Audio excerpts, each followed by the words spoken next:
munonga umurebi wa Tayari West nakwakira iwe Oriaha TVH erizoba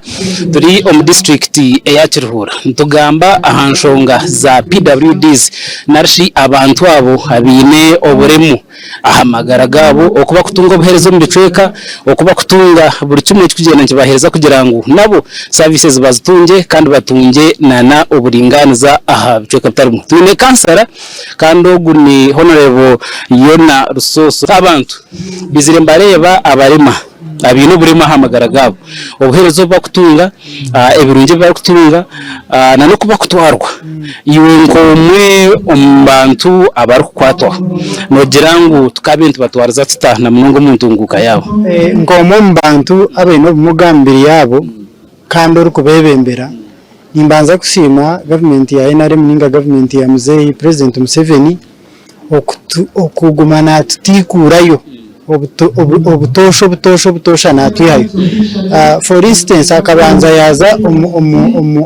yareta special grant national special grant ezo ni $5,000,000 eziba kwa group y'abantu batanu kutari yashatu y'abarema kandi ezirnano refundable tuzikugarurayo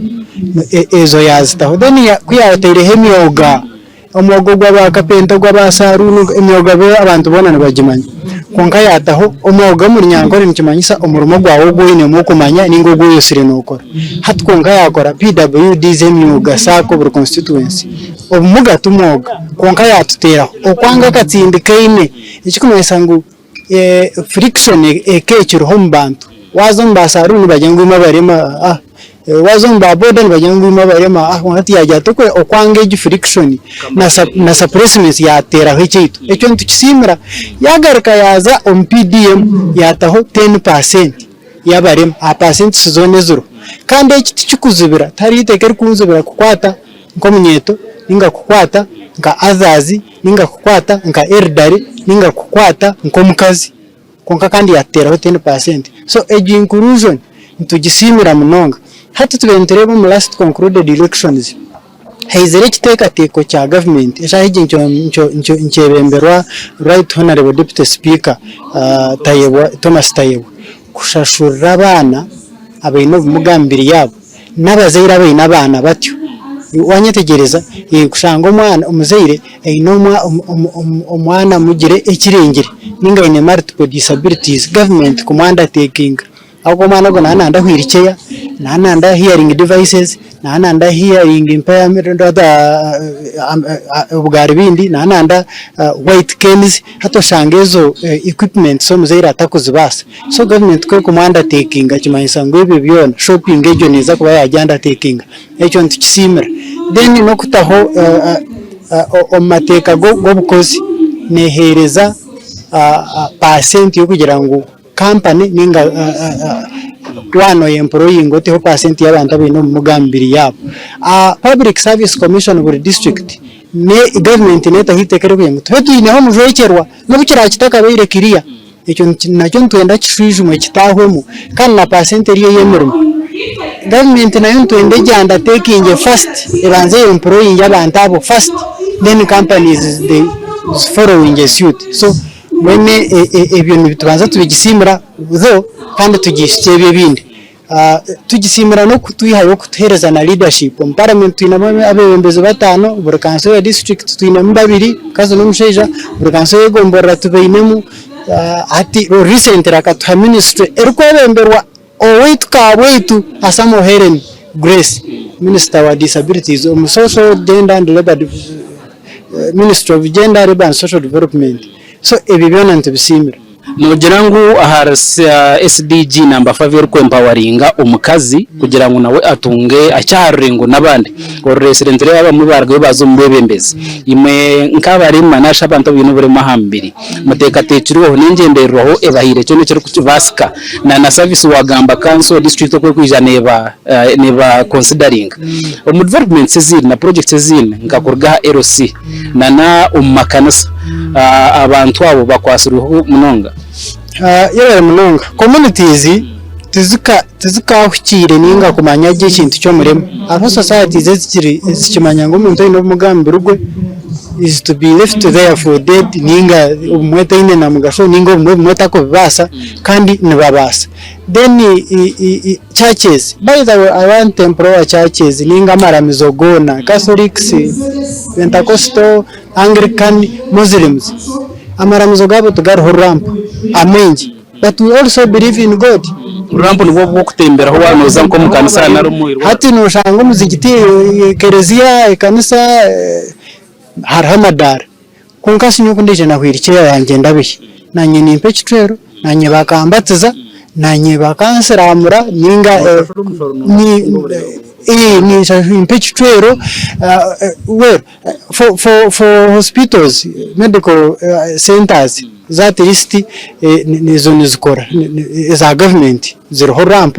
nibakibikora konka ntwenda private home n'amaduka go kureba amaduka tigariho ramp kandi nituntashura government ekinde kitukugishutya hati of recent ekariga gukora mu yellow fever vaccination hati yari umuntu uri bedridden oryomuka hati ubwo taratungire yellow fever vaccination no muremo tino kwikahasa immunization center ubwo taragitungire kandi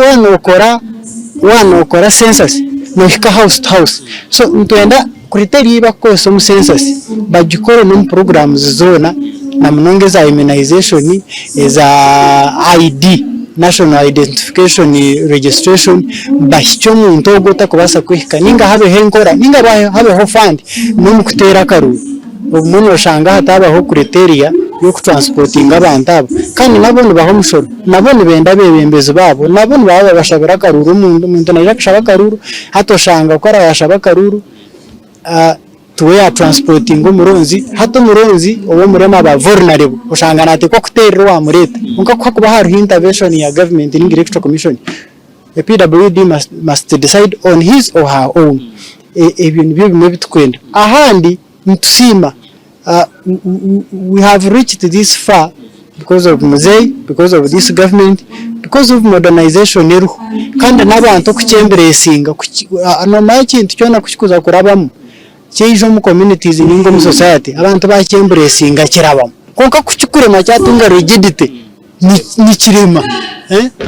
for instance har voices ezibarwani some societies nka female genital mutilation societies ndabakishereka bagumana bakikora nibabatekemberesingire konka kuba kucyemberesinga they will it out yeah babare mnonga ni mihwaro turintwendera ubugambo bwa muheru tukusibira abantu batayari wese ubugambo bwa muheru ni shaba abatayari Chubura district nka council nshakira barema bintu bingi nkareta herese campu nshakira ubugari tuhabugaba na shakishomero hatubaheza kutereze district council district ya passinga 10 acres zishomero kandi tishomero ryo kandi baza kutahishomero rya PWDs inclusive then bateho na technical na facilities ezindi so mino muntu urukorobinga rimi ya kansara kanshi wamongerayo ujyango aho nakora ki kandi ibintu byona ebinkushaka nibisavinga beyond Kirihura district or Kirihura community when nyetsimbira ba speaker bushengereri nshaba buri wamwena hata ihemwe bindi aherezo mwebembezi urikuza kongera ahantunguka ya Kirihura abo kwanye binkora tubikuntahiza handi bitahiza abantu bona ya babare mnonga ogwe ni kansara wa Egomboreya orukujekera barima mu district ya Kirihura nagamba hashonga zabarima kandi ubuherezo obara kutunga mu treke no kureba ngo batunga eco cyakubasa kubana bayambana job kato ntongera kugumiza mu kuganira nabantu nkaba ubu nabira kariyabo arkargayo rikahurwa mu Uganda nabaherezo takarga hatari west